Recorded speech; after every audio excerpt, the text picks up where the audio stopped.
We're ready to go. 10 laps or 20 minutes, whichever comes first. Felix Rosenqvist and Scott McLaughlin, they make up the front row, and we see green in the first non-points race in IndyCar since 2008, and there's a crash already. It's the Juncos Hollinger Chevrolet, and they hit Rinus VeeKay. Looks like Will Power involved there as well. Contact so early on the brakes into turn one as there's a battle up front now. Rosenqvist defending against McLaughlin outside of turn two. Wheel-to-wheel diff. There may not be any points on the line, but these guys want the cash, and they are racing hard.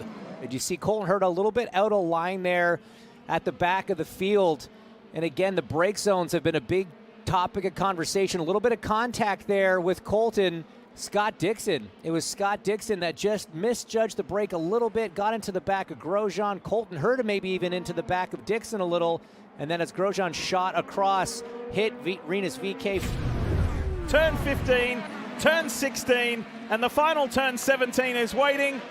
And the stretch to the line is here. Felix Rosenqvist wins Heat 1 at the Thermal Club $1 Million Challenge. Scott McLaughlin goes through. There's a scrap on here. Unfortunately, it's not for that 6th and final position. That's going to go to Colton Herta. Palou gets a great start. Great jump from him on the inside. Graham Rahal lining up third. You see the McLaren going on the inside of, I believe, Tom Blomqvist. A little bit of contact. Alex Rossi sideways. Trouble to get the power down out of two diff. Linus Lundqvist is that all blue car on the inside. Graham Rahal is on the outside of him in the white, blue, and black car. And this is a great start for Rahal. You see the push to pass. Rossi's had to burn a lot to get to this point. He's burning some more now. Here we go. Blomqvist goes, he shows his shoulder going into the corner. They almost touch. So he tried to put Rossi off his game there a little bit, and Rossi puts him off the track. And it is hello, Palou. Alex is going to easily win Heat 2. Great job, man. Great job, everybody. The race is on for that final position because Pato O'Ward hasn't given up on catching his teammate, but he's only got 2 corners left to do anything about it. Alexander Rossi is going to get that 6th and final place. Thermal Club $1 Million Challenge is away. Palou with a massive jump there. That's what he needed to get to the point clean. Further back, it's McLaughlin working the high side of Rosenqvist. He goes around Felix Rosenqvist. Graham Rahal out in the dirt. His teammate Lundgaard in that black and red machine looking for a line. 2 by 2, you see Lundgaard on the inside of Rahal there already at the back. Colton Herta taking his time, just tiptoeing around. We're seeing the strategy play out immediately, but up front, Scott McLaughlin's got the bit between his teeth side by side with Agustin Canapino through 4 and 5. Great action. So Townsend, here's how it runs. You can go 10 seconds slower than the leaders and not go down a lap in these first 10 laps here at Thermal. So 100% the strategy, as Rob Edwards promised. Go slow for Colton Herta, hoping to go fast later. The final half is underway, and everybody is racing for the big money. McLaughlin very close through turn 17 there. Both drivers on the button. A lot more from Palou. Canapino and Rossi, I think, side by side. Canapino got into the left rear of Alexander Rossi, and look who picked up a spot. Colton Herta. Is he going to do the switchback? Tries Joseph Newgarden. They're wheel to wheel. A couple of Chevrolet drivers. Team Penske, Aaron McLaren going at it. And Rossi moves over on Newgarden. They almost hit. Better be careful for both of them. They go wide. They gave up at least 2 spots, I think. Lundqvist to the inside. And Herta. Here comes Herta. Look at him. He's making the move the inside of Lundqvist. He gets another one. Colton Herta in the top 5. 8 laps to go grab $500,000. He is on his way. This is it. Herta on the inside of Armstrong, and he's got him. Oh, he might have to drive off track. No, he's able to hold it in line, and that's the move from Colton Herta. P4. 26-year-old Spaniard Alex Palou wins the Thermal Club $1 Million Challenge. Let's go! Yee! Scott McLaughlin of Team Penske follows him home in second, and Felix Rosenqvist for Meyer Shank Racing in third. And Colton Herta's strategy nets him 4th place. Up next, it's the Acura Grand Prix of Long Beach, Sunday, April 21st. Watch it at 3 p.m. on USA Network.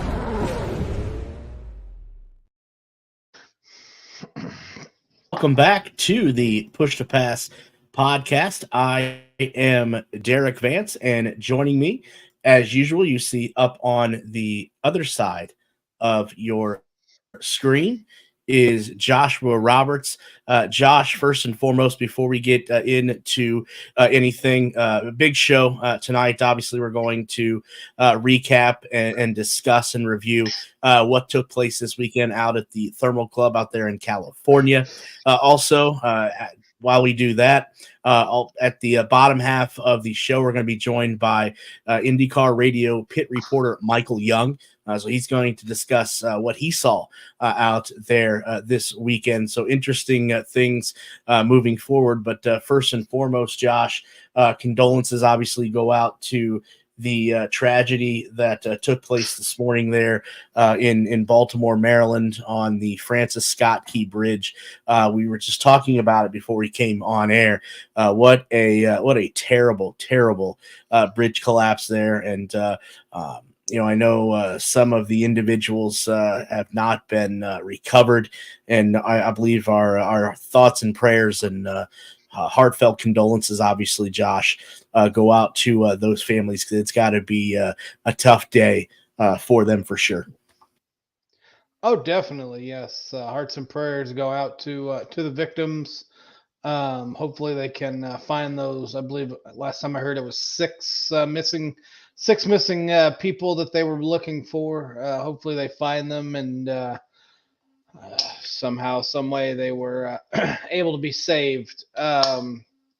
This Thermal Club race was one heck of a spectacle. I'm going to put it that way.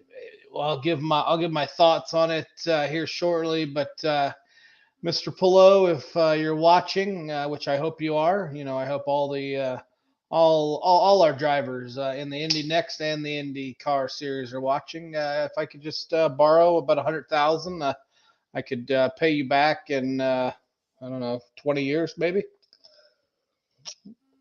But it was an interesting race over the weekend. What a dominating performance, to say the least, for one Alex Pillow.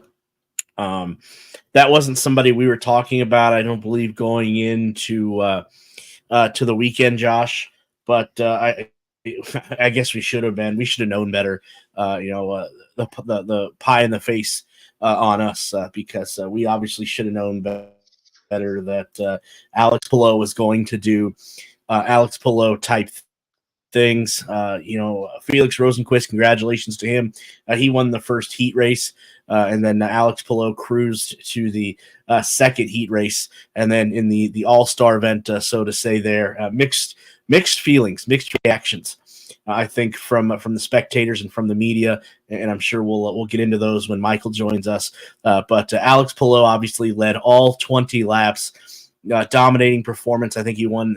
His winning margin was like 5 seconds or more. So he did what he does. He lapped the field. Hats off to him. Hats off to his crew.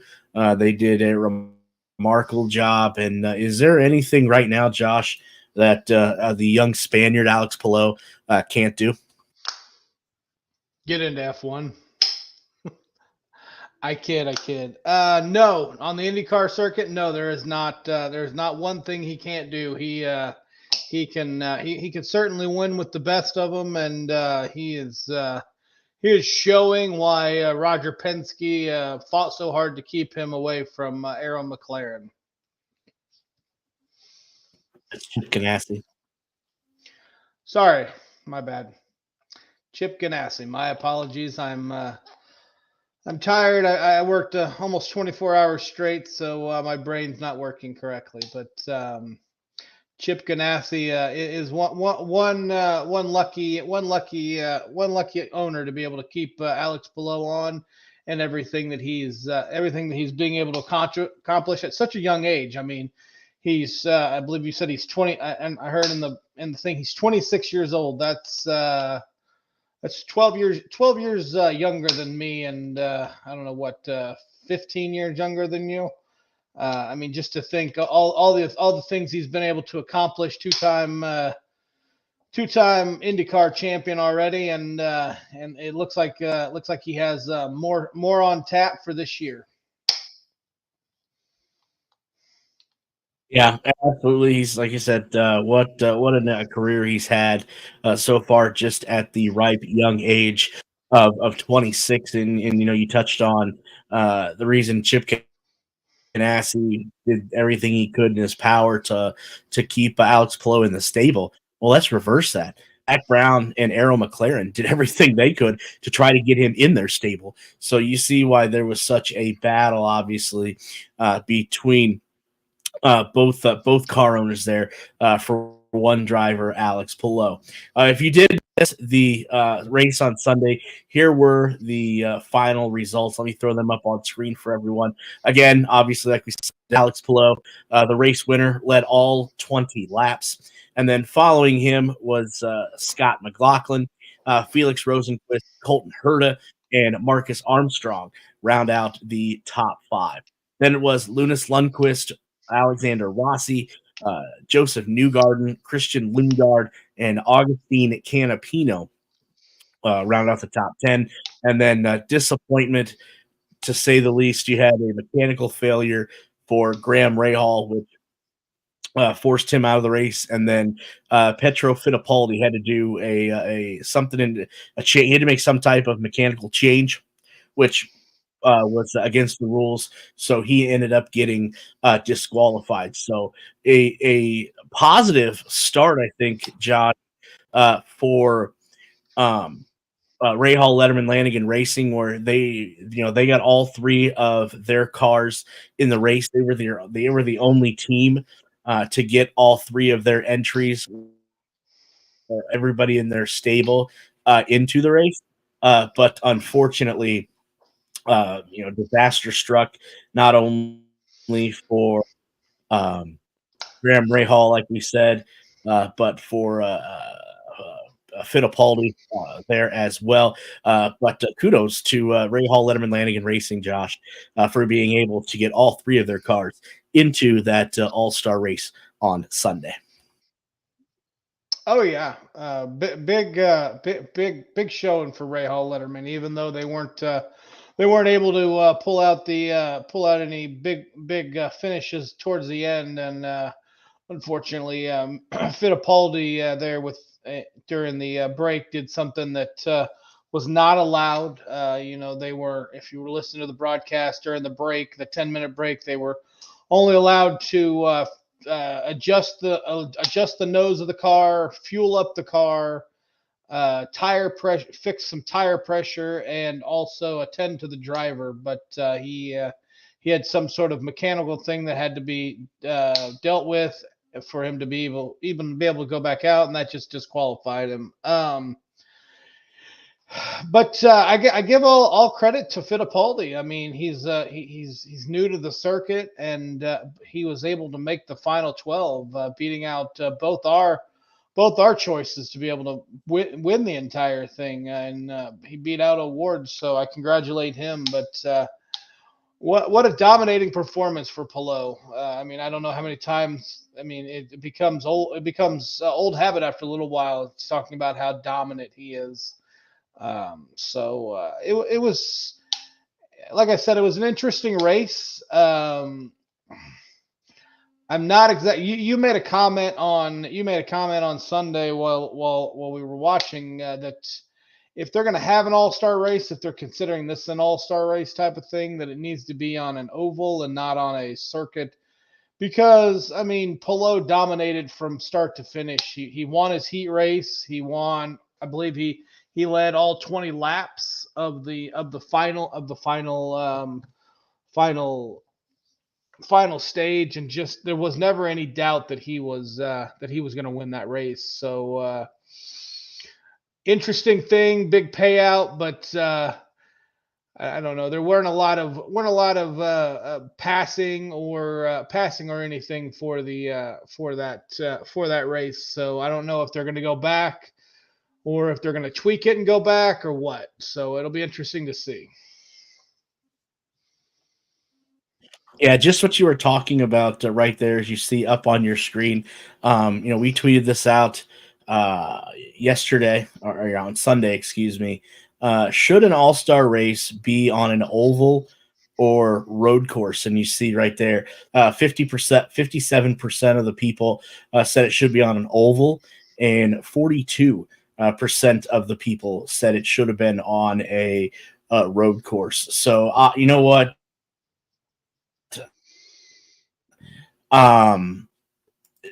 Josh, I have to say, as much as here, they're thinking outside the box, so to say, because obviously you have to put a filler race in between now with, not going to Texas this year due to the fact of the fixing of the track there, or remodeling of the Texas Motor Speedway.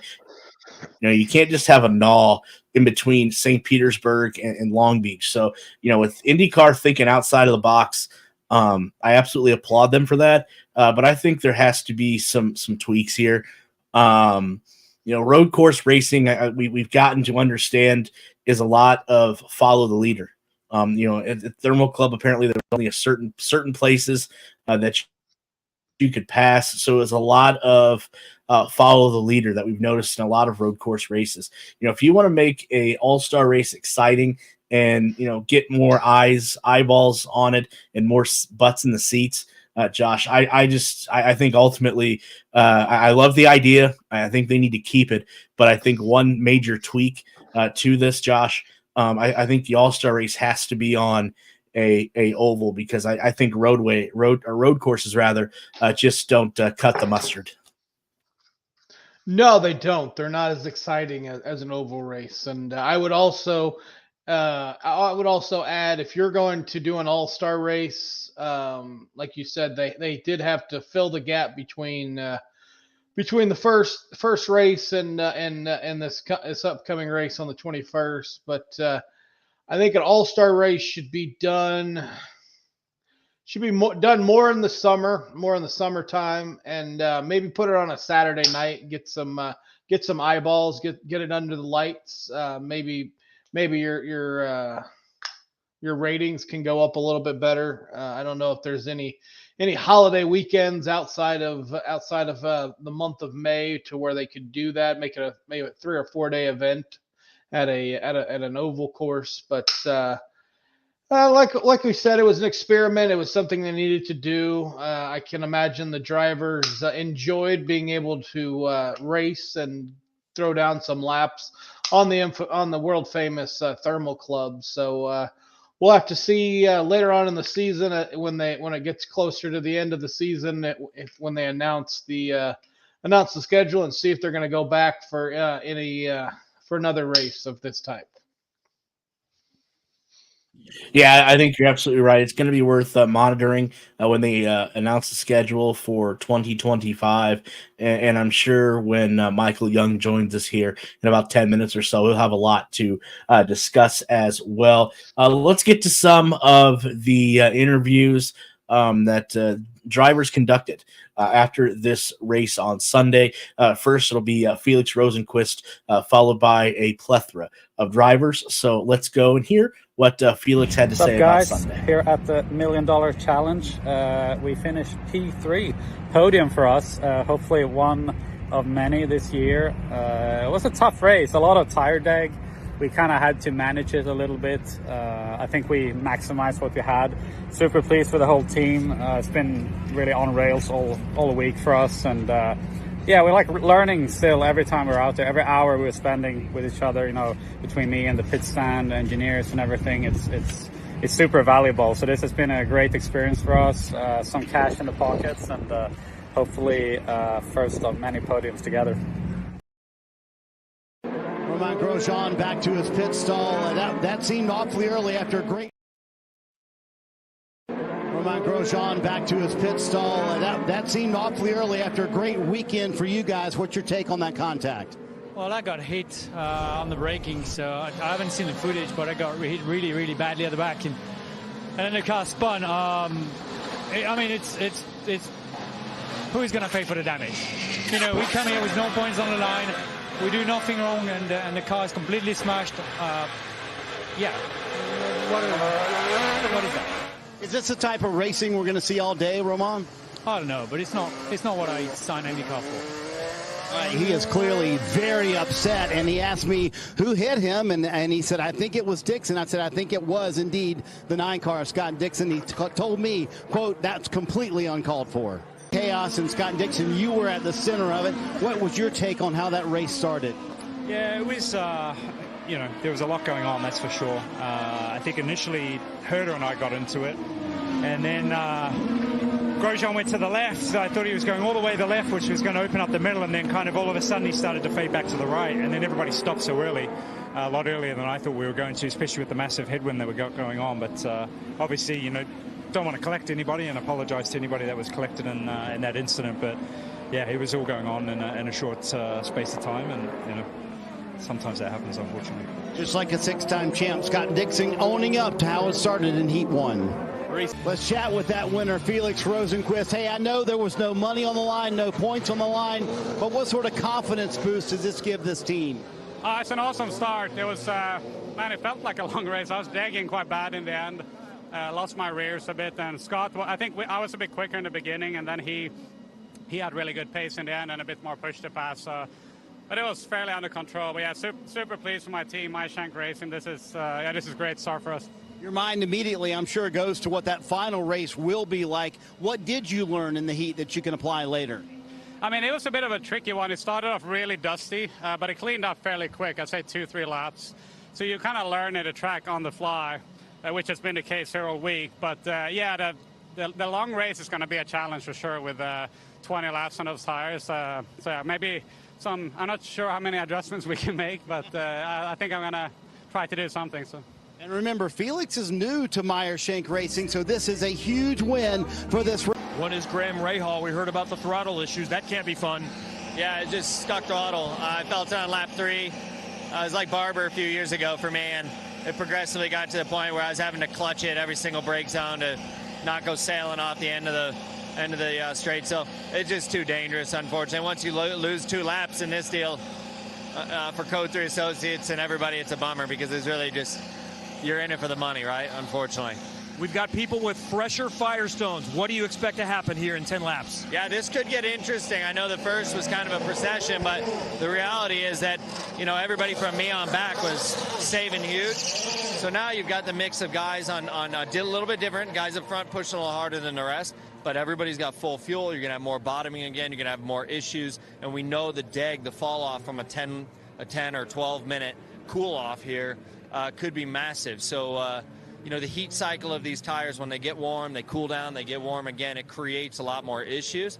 And like I just said, it's all for the money. I mean, and so the reality is, well, you don't want to go collect a bunch of crash damage. You really got nothing to lose here. So I'm pretty excited to see what happens. I wish I was in the race, but I'm pretty excited to see what happens here. Thanks, Graham. It's time to go, guys. Boy, Alex, even as good as you guys were all weekend long, did you expect almost a 6-second victory when you're racing for $500,000? No, honestly, the car was amazing. The 10 crew and all the Chip Ganassi Racing guys did an amazing job. So, yeah, super proud. All weekend's been amazing. I was a bit surprised how the competitors treated the first 10 laps, saving tires. I was like, all right, that's our game. I like it. So, yeah, super proud of the 10 car and everybody at Chip Ganassi Racing. You're going to get this question a lot today. What are you going to do with $500,000? I need to buy a lot of diapers and pajamas, so probably I'll do that and probably do some small party with the boys. There you go. The new dad going to go buy some diapers with $500,000. That'll buy a couple diapers, I think, Kevin. Colton Herta might have been the star of the show along with Alex Palou, going from near the back in the heat just to make it. And then you made what we talked about all weekend true. You saved the Firestones in the first half. Was that a hard decision at all to do that and not race? I mean, inside the car, it sucked. I'm sure for people watching, they wanted to see 12 cars going at it. But you got that in the last half, and I think our strategy worked. We were talking about it like on pure pace, you know, maybe we can move up like 6 spots at most if we get a little lucky and cars have some problems, you know, but if we save the tires, might be able to get a little bit more. So that's what we went for, and obviously the tire advantage is pretty big, so we were able to pick off everybody on the way up there. Did you approach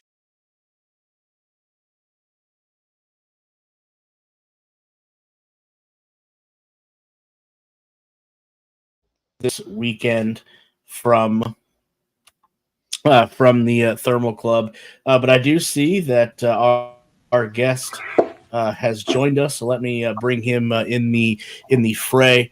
I actually had the opportunity, Josh, and I don't know if he remembers this, to meet this gentleman at Detroit last year.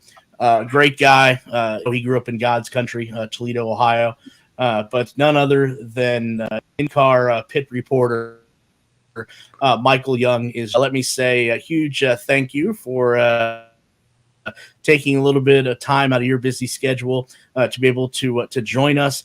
Before we get to your take as to what you witnessed this weekend at the Thermal Club, for people that may be unfamiliar with you, and shame on them if they are, tell us a little bit about yourself. I'm an elephant air machine away from being a carny in my life right now, Derek.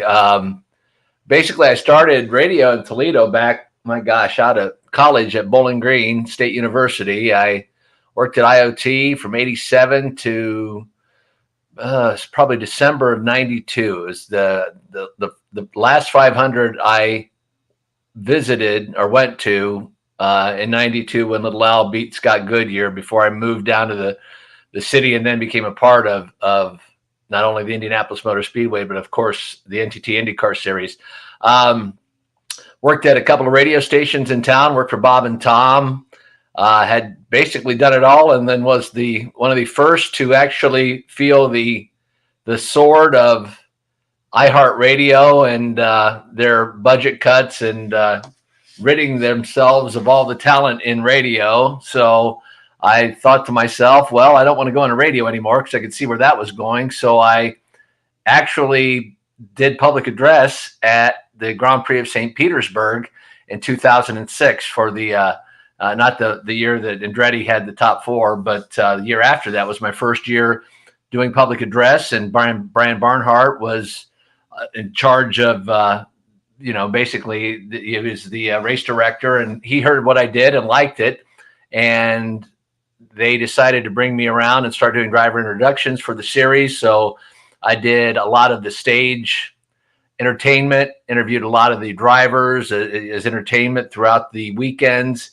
And in 2010, got a shot on the IndyCar Radio Network at Kansas. They needed somebody, started in the pits there, and have been a pit reporter from basically 2010 till 2020. I got started doing turns for the IndyCar Radio Network. Now I'm in turn 2 for the Indianapolis 500. We had some cuts, so I'm back in the pits for a lot of this year, but we'll still be doing turn 2 for the 500 and hopefully other races. But it's fun no matter what you do and no matter where you go as far as covering the sport. It's just great to be around there. And in a nutshell, that's where I am right now. And as we talked when we were in Detroit, part of God's country in Northwest Ohio. And interestingly enough, Alex Wolf, who is doing 4 races with us this year, I'm originally from Delphus, Ohio, and Alex is from Lima. So what are the odds that most all of the IndyCar Radio Network guys are from Indiana, but the two that are from out of state grew up 8 miles from each other, albeit me about 30 years past Alex, but still kind of cool. Yeah, it absolutely is. And Josh, remind me the next time that you're in the big town of Paulding, I'll take you to the best pizza place in Delphus, the Top Schley. I'm sure Michael will second that. But Michael, interesting, I think is the word for the Thermal Club this past weekend. Obviously, Alex Palou doing Alex Palou things. But overall, curious to get your impression on IndyCar kind of stepping out of the box a little bit with this all-star race. They haven't done this in quite a few years, but you were there, boots on the ground. Tell us what from your perspective, everything that you've seen, and is this something IndyCar is going to do moving forward? I hear they're already in talks about doing it again next year. That said, I think that if fans would have known what they could have seen and been a part of, there would have been more takers. And I know that the tickets started at 2,000, and I think they went down to 500 by the time the race rolled around, more tickets were freed up. But being there, it was fantastic. It's a first-class venue. Tim Rogers does an amazing job. Don Cusick, obviously part of one of the members there, and it is a first-class place. The venue, everything is first class.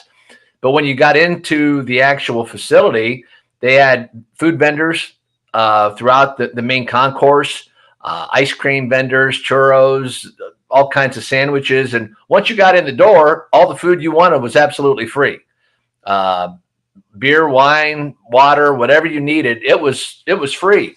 And that in and of itself, I thought was worth at least the $500 because you had 3 days of that. So that was fantastic.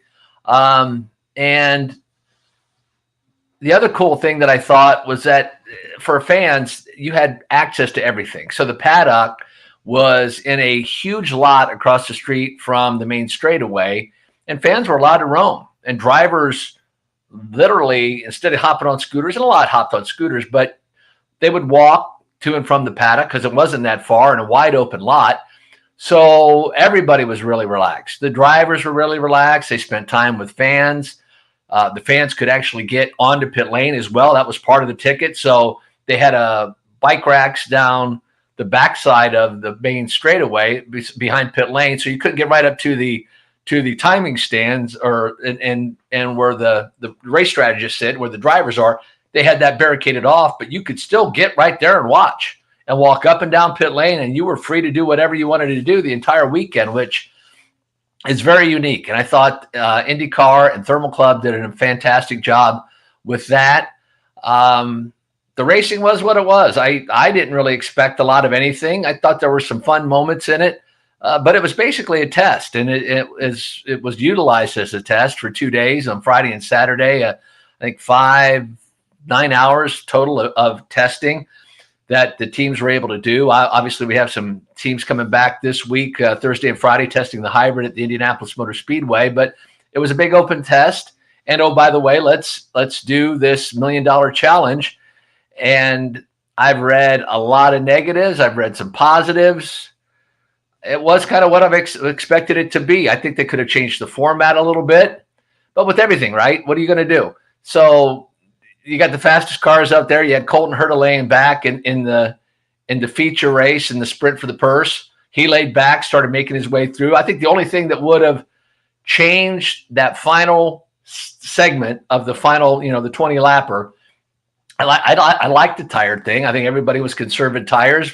If they maybe potentially inverted the field or did a redraw for position, so the pole, whoever won the race or was the quickest out of the two was able to draw first. And when you draw where you drew, and that might have done, or start two abreast and bring them down with 6 rows, 2 abreast, and start the race like that. Something like that, I think, would have shook up the beginning. But once they got rolling, I mean, if you go back and look at the lap times, like there was 15, 16 seconds from Palou, who was just flat out dominant, to, the back of the pack. But I was pleasantly surprised. I liked the venue. I'm not going to get crappy with IndyCar or diss on any of it. It's kind of what I thought it was going to be. The drivers enjoyed it. They had a great time. I thought Palou certainly was a lot better than it was in St. Petersburg. I mean, that guy was bad fast the entire weekend. I think we saw Scott McLaughlin is going to certainly be a force. I thought it was good to see him. Felix Rosenqvist was quick. So all in all, I thought, it was a good race. Wasn't the best race we've ever seen, but for what it was and for the spontaneity that it seemed actually on race day, I thought it was fine. I really enjoyed it, and it was good to get out in Southern California, and I enjoyed it. It was a good time. Yeah, you definitely had picture perfect weather outside of the huge windstorm that I think blew through Saturday night into Sunday, knocking down a handful of teams' tents and such. We did a poll, and obviously not scientific by any stretch of the imagination, and people would prefer to see an all-star type race more on an oval than a road course. do you think, and again, I know this is probably tough to answer, obviously, car could look into going forward in 2025, going to an oval than doing this on a road course, or is this going to be something that is just a road course only? Let's look at the upside to an oval. It's certainly exciting. They could do it at one of several locations, and I know a bulk of IndyCar fans are oval fans. That said, we tore up some equipment. Dixon got in the back end of Grosjean, who got into VK. The windstorm, obviously, there's a lot of damage with that, and I don't think anybody could have predicted that. But guys were getting a little racy, and on a course like that, in the turns, you're not going to do a lot of damage to the cars if you're going to make contact. Where an oval, if you have two guys beating and banging and they make contact and it could be massive. Engine loss, I mean, total car loss. So yes, it would be cool, but if it's not going to be for points, I don't think any of the drivers or the teams or the owners want to risk spending all that money on a car. And, oh, by the way, so-and-so made contact with us. We wadded up our best car, and now what? Now we got to rebuild a car for whatever the purse may be. I don't know if it would be worth it. I think a road course lends itself to that. I think that they could do more for – I think if the fans were able to get out there, I think they would have appreciated it a lot more than the aspect of, and I obviously being on the radio, I didn't get to see the television broadcast, but I'm sure NBC did a great job. But yes, an oval would be great, but I think, again, we're racing for money. We're not racing for points. So that changes the whole dynamic of everything, I think, anyhow. Yeah, that's Michael, and that's something else that crossed my mind too, is how damaged cars could potentially get on an oval compared to a road course. Josh, what do you got here for our guest here, pit reporter Michael Young of the IndyCar Radio Network? Yeah, thanks for coming on, Mr. Young. We greatly appreciate it. You're living out my dream back there with that pinball machine. I mean, you know what that is? Can you tell what it is? It looks like an Indy 500 one. It is an Indy 500 pinball machine. Yes, I worked my way up through the world. I've been collecting pinball machines for years, and that was a must-have. So I actually got Paul Page to sign it. Obviously, we worked with Paul on the radio network, and I worked with Tom Carnegie for many years, and didn't really have the foresight at the time to have Tom sign the backlight, but it would have been great. And obviously with Bobby Unser on the game as well, it would have been great to have Bobby sign it, but missed opportunities. But it's certainly a lot of fun to play either in the month of May or as soon as we get done. So always a lot of fun to play a little pinball. Definitely. You guys talked about Thermal Club pretty extensively. My question is, being a pit reporter, is it hard to get during the races to get people from the different pit crews to talk to you, or are they pretty much open on sitting? I mean, not sitting down, but sharing a couple words and strategy that they've got going on during the race? It depends. So I've been doing turns for the last 2 years. So this is the first I've been back to pit lane in 2 years. So I haven't spent a lot of time on pit lane. The upside to me being on pit lane is I'm old. So I know a lot of these guys, and I go way back with them. So they know me from my mullet days in radio as the track dude. So I've been around a long time. It's hard sometimes. It's hard to get like Derek Davidson when they're having the issue with Pietro Fittipaldi and the fuel issue. Went to ask him if he had a chance, and he didn't want to talk. Obviously, they were going through a lot of stuff right now, so I didn't know that at the time, but I could see why. There are times when you know not to ask. There are times when you can ask, and a race strategist will grant you an interview. Drivers are 99% of the time fantastic on doing interviews.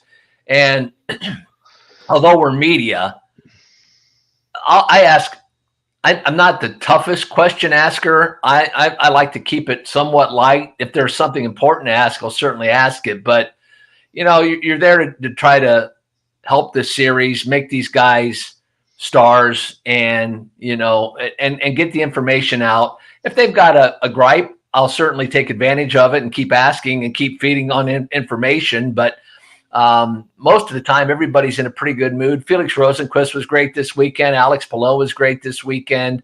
McLaughlin's always great. So to talk to those guys, you could willpower any of them. They'll usually give you whatever you need as far as interviews goes. And race strategist, it's just another thing. You get around, you kind of get an eyeball in, you make eye contact. Sometimes they're like, and you say, I'll just hold the mic up, and sometimes they'll say no. Sometimes they're like, yeah. Sometimes they'll say, give me a second. So we're all working for the same thing, and that's the betterment of open wheel racing in the United States.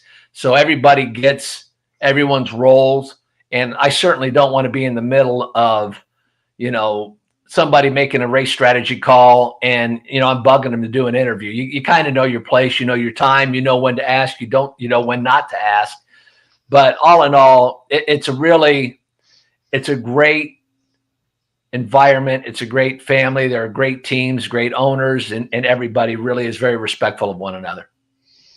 Truly, truly. And I'm going to touch on something you said, the betterment of IndyCar, open wheel racing in the United States. Me and Derik have gone back and forth over different things that IndyCar could do to improve, to broaden their horizon, to get a better showcase and showcase their drivers better.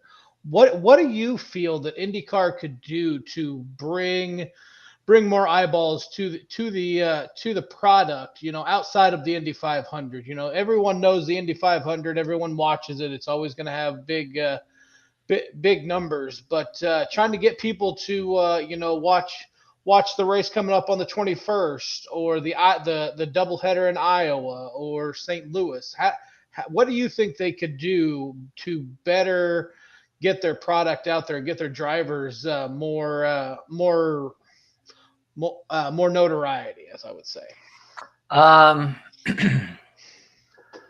Obviously, it's the best racing, not only in the United States, but I think in the world. We put on the drivers, I should say. I'm not a driver. I'm just a monkey in the background. But the teams, the drivers, it's fantastic racing.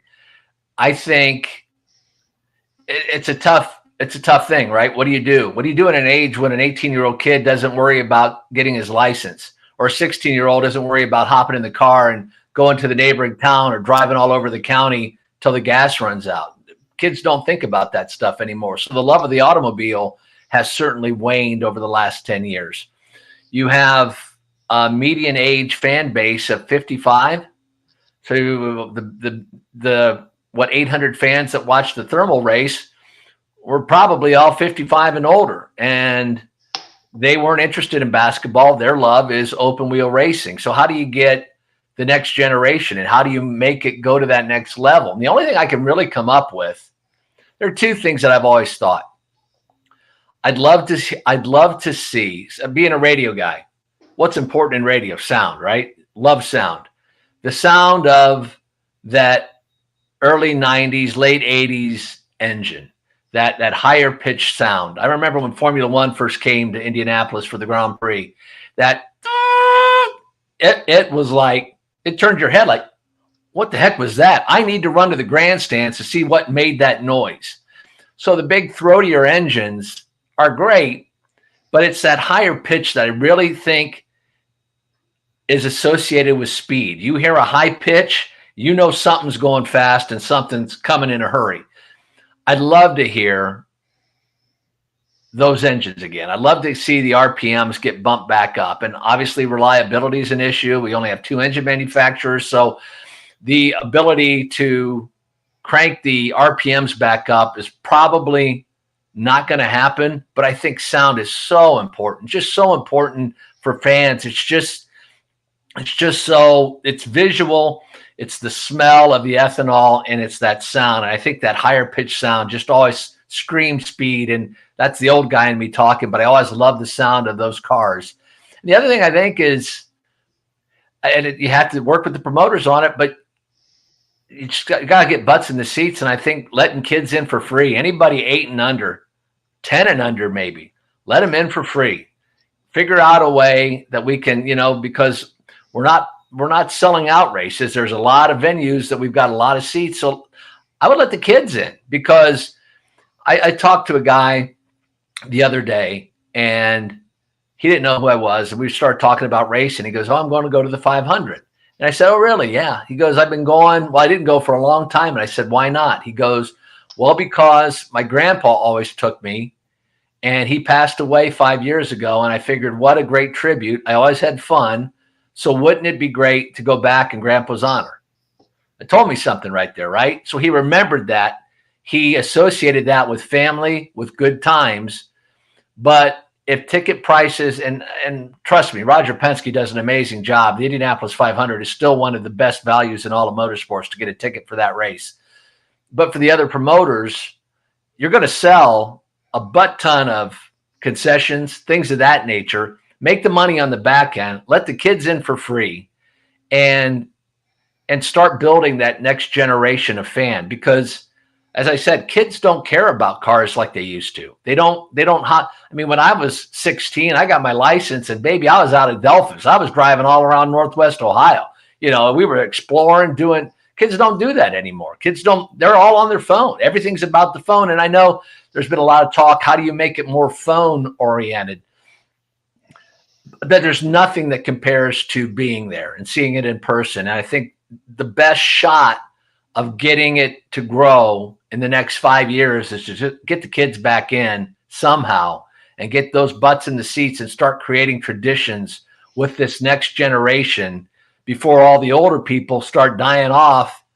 And then where do you go? Once you lose that median 55, in 5 years, it's going to be 60 unless you start growing that fan base. So the best way to do it is to let the kids in free.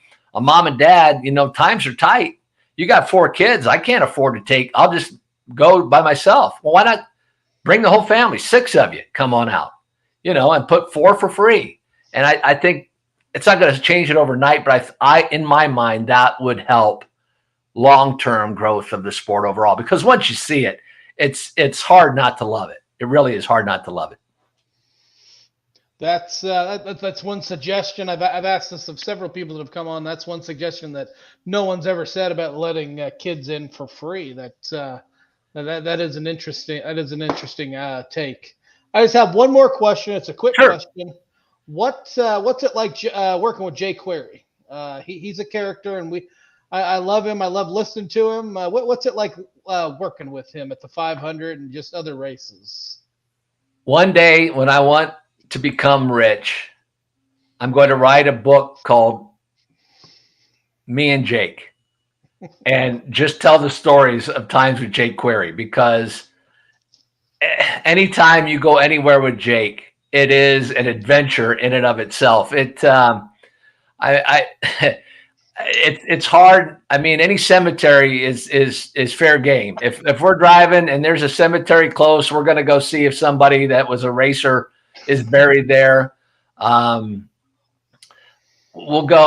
I didn't go with them, but last year in Portland, we worked all day, and Jake's idea of fun, he's like, let's go to the coast and see where they filmed the Goonies. I'm like, I'll live vicariously through you, but I've just worked all day. I want him to drive an hour and a half, 2 hours just to look at the beach and come back. But Jake revels in that. He just loves stuff like that. My gosh, when he got a bloody nose one year in Detroit, and that story will live in infamy. It was Jake and them putting cotton swabs up his nose, trying to keep his nose from bleeding all day. And I was his babysitter that day. But it is just, it's fun. It's always trivia. It's nonstop. He's one of the most unique individuals that I've ever met. He's so curious about everything. So if he'll call in random and just ask a music question. What do you think of this? And top 5, this, go. And So you never know what you're going to get, but it's fun because he's an old soul, certainly, but he's so knowledgeable about everything, not only about racing, but history of music, history of movies, history of sports, that he's fascinated by life. And being so close to death a few years ago, it's even more wonderful to be around him and to share times that anytime you're with Jake, it's probably something fun's going to happen. Stories that I could tell you stories till the cows come home. Buy the book when I finally write it, but I'm just making little notes now of things that we do with Jake. And it's just, you meet Jake and he's genuinely that guy, just a genuine great guy and just a pleasure to work with. And that's, the great thing about the network, doing the Indianapolis 500, Mark Janes, Davey Hamilton, all of our great pit reporters, Nick Yeoman in 1, I'm in 2, Jake's in 3, Kristen Aries in 4. And the first year I did it, called The Race, it was interesting in the fact, actually it was 2019. I said 2020, time is flying. I was just thinking back, it was in 2019 when Pagano won. But it's so fun. And even doing Pit Lane, our broadcasters are so good that, and I think we all respect each other, that there's no one ego that out trumps another. There's nobody that thinks they're better than the other guy. I think we're all admirers of each other's work.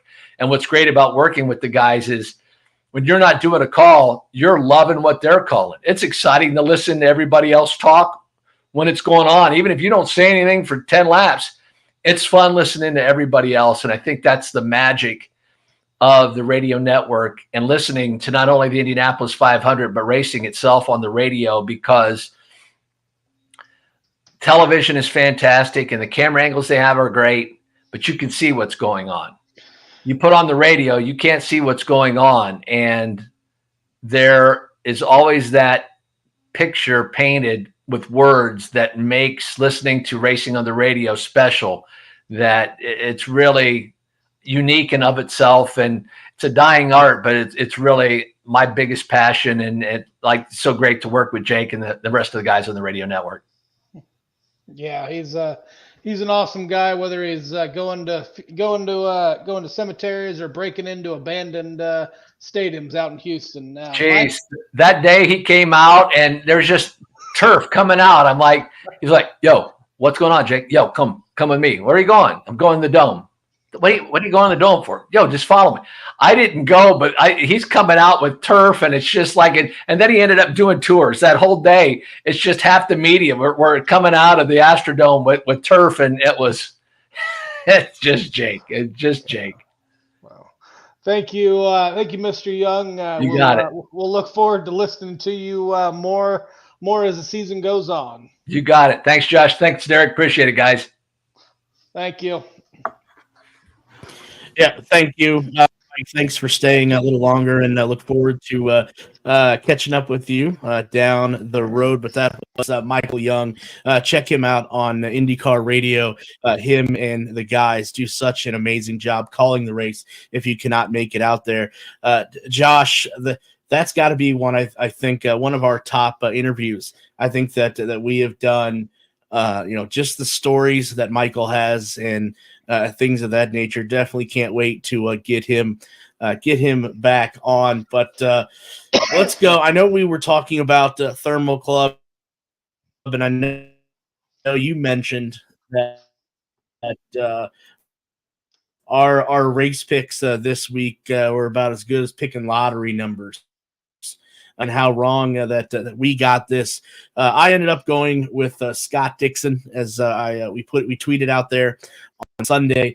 You went with Pato Award, and to our luck, neither one made the All-Star race, so neither one of us gets a point. So we'll be chasing points here in a couple weeks at Long Beach. But yeah, not very good, Josh, when it comes to race picks this week.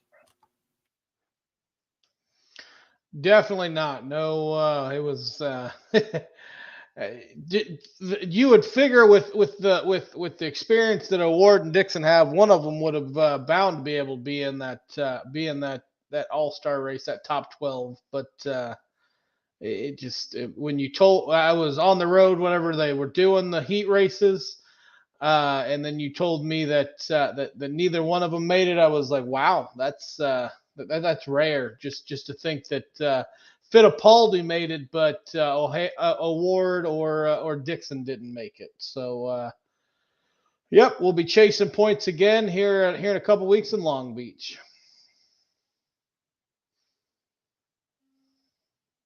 Yeah, it was interesting to say the least that both of the veterans that we went with obviously did not make it. Before we do drop the checkered flag on this show, Josh, we do need to pay some bills. So let's get to our sponsor shout outs, obviously, for this show. Huge thank you both first to Always Ready 1776 for patriotic apparel, headwear, and more. Check out Always Ready 1776. You can find them on the internet at Always Ready 1776. .com. If you do find something that you are interested in purchasing, make sure you use that promo code right there, push to pass, for 10% off of your order. Remember, that is Always Ready 1776. Also, another great sponsor of the show is Gettum Associates for all your home design, build, and remodeling needs. Remember, it's Gettum Associates, and again, you can find them on the internet at gettum.com. And if you do choose them to do some home remodeling or redesign, remember to use that promo code you see down at the bottom there, push to pass, for $250 off any design service. That's Gettum Associates, along with Always Ready 1776. So again, and huge thank you to both of them for being sponsors, as they always have been here on the Push to Pass podcast. One last thing, Josh, we need to go over is the news and notes from this week. I know we talked about what took place at the Thermal Club just last weekend, but an interesting development last night on a show that we are both passionate about, that I know I pointed out to you, and it took you a little bit to figure out and see, but you had an interesting take on it as somebody in the audience last night. If you are a fan of professional wrestling, specifically the WWE, they were in Chicago last night, obviously close to Indianapolis, but they were in Chicago for their Monday Night Raw event. And somebody that was close to ringside, I would say probably within 5-10 rows, I think, from ringside, had one of the fatheads, and it was a fathead of Pato Award. I sent you a message, pointed it out to you, and it took you a little bit. It took the cameras a little bit, but they finally found it, and I thought you had an interesting take as to how IndyCar could seize this opportunity and run with it. So in our news and notes, let Josh explain what you were telling me last night about how IndyCar could take advantage of this opportunity. Oh, definitely. They could take a lot of effort, they could take this opportunity and get their drivers out there. Me and you watching last night, you saw the fathead first, I saw it second, but we know who Pato Award was. We knew what the face was. A lot of people may not have. A lot of that crowd may not, the people watching may not have known who that was. They just thought it was a random fathead. But come Long Beach, the IndyCar series gets a hold of WWE and asks to put up that footage from Monday Night Raw in Chicago, showing, hey, look who is he may not have been in the crowd himself, but Pato Award, a fathead of his, was in the crowd, and maybe in a couple weeks, or when they're on an off week, fly. They could fly one of their fly a couple of their drivers out, and I would imagine WWE would be very receptive to putting them in the front row or close to the front row of in a live event and advertising them as they do. Local sports teams show up at each Raw event, Raw and SmackDown and other premium live events. They could have PWO shirts. For those late 90s, early 2000 NWO fans, you could have the PWO Pato World Order. But this is one chance that if IndyCar was even paying attention, that not even saying they were paying attention, but they could jump on this and they could advertise their drivers a little bit more than they do. Because wrestling is about. It's not a sport. It's an entertainment. It's they call it sports entertainment. But when you have crowds of watching at home of 1 million to, I think at the end of Raw last night, I think that they said they were up to about 2.5 million people watching. Getting 2.5 million people to see your drivers just to pique the interest of the crowd, and maybe they could switch over to NBC, and with them being on NBC and NBC owning USA for a little while longer, Raw will be on there before they switch over to Netflix. But that is one avenue that IndyCar could go and try to market their drivers through. Definitely. Yeah, I think you're absolutely right, and I would love to see IndyCar, take full advantage of the free airtime that Raw gave them last night, unknowingly, I think, showing that fathead there of Pato Award. Hopefully, like I said, IndyCar, takes this and even just ask. The WWE if you want to collaborate on something, the Indianapolis 500 or maybe another race that they would like to promote. And as I say, Josh, what's the worst WWE is going to say? No. So it's at least worth a shot. Josh, anything else you want to add, contribute to here before we drop the checkered flag on another episode? One thing about the WWE, going back to it for just a second, WWE loves to send specialized belts out to every champion. You got, whether it be the Super Bowl champion, the national champion football teams, the basketball, they love sending those specialized belts out to them. And could you imagine Pato Award standing in Victory Lane in Indy here in a couple months, and somebody hands him a WWE style belt that has the Indianapolis 500 logo on it, and it says champion? Could you imagine what kind of pop that would get? Just thought. Absolutely, and I know some of the old curmudgeons, Josh, probably aren't going to like that idea. But even if it's not the Indianapolis 500, if it's the Grand Prix or Detroit or something like that, it doesn't have to be the signature race, even though that would be awfully cool to see. So we'll just have to see how everything plays out there. Again, folks, that does it for another episode here on the Push to Pass podcast.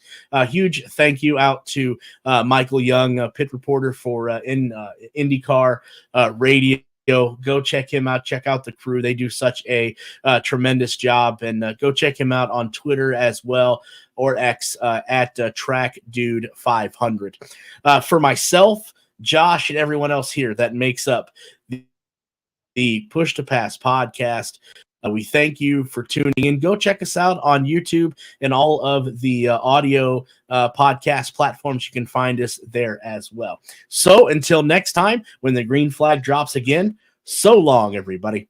White flag. One more to go for Alex Palou, the two-time and reigning series champion. You know, we mentioned at the top of the show there hasn't been a non-championship points race since 2008 in Surfers Paradise, and there was a lot of intrigue as to what this would be like. How would it play out? Is it going to be beneficial? There's been a ton of laps turned over this weekend in both testing format and qualifying and racing, so it's been very valuable. The next race on the schedule, by the way, stays here in the state of California. That's coming up April 21 on the famed streets of Long Beach for the Acura Grand Prix. And I call him the surgeon, and I think he's demonstrated this weekend, James, he's never been part of our highlights package of things gone wrong, right? We haven't seen him sideways. We haven't seen him backwards. He hasn't left the racetrack. It has been clean, ultra precise, and very surgical. I think he locked a tire once in turn 3 back on Friday afternoon. Maybe. I'm not sure. Don't quote me on that. Look at that. This is just smooth as this Thermal Club track. He's treated the members who like to drive here in their own cars, whether they be Porsches or Corvettes or Ferraris or whatever they are. There's been a lot of exotic cars here, McLarens, and incredible. He's showing them how to handle their track in the best possible way, where there's $500,000 on the line going to the winner. That's him and his team. Prize purse in total more than $1.7 million at this very unique place and unique event really for IndyCar. This hasn't happened in such a long time. The 26-year-old Spaniard, Alex Palou, wins the Thermal Club $1 Million Challenge. Let's go! Yee! Thank you, boys. That's awesome.